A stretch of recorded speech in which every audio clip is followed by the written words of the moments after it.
Hořice uvízla auta kvůli obrovským přívalům sněhu. Cestou míjíme několik velkých nakladačů, které se snaží návěje odstranit z cesty. I ty mají ale problémy.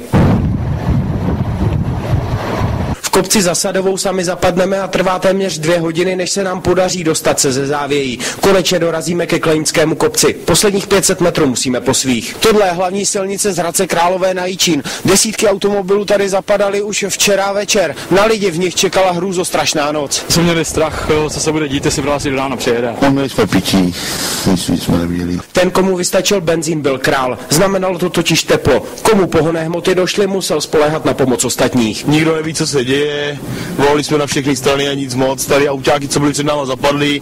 Paní je z druhého auta. Teď nám přinesli tady z vesnice, že bychom chtěli moc poděkovat.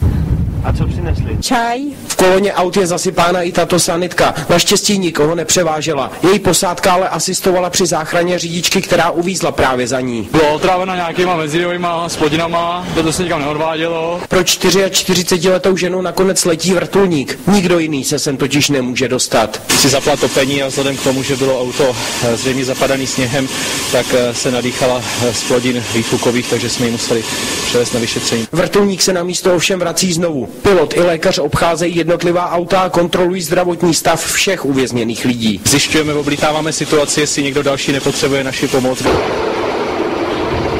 Definitivně se podaří auta vyprostit ze závějí až po poledni. Někteří lidé v nich strávili 18 hodin, zřejmě nejdelších v jejich životě. Filip Pultar, televize Nova Královéhradecko.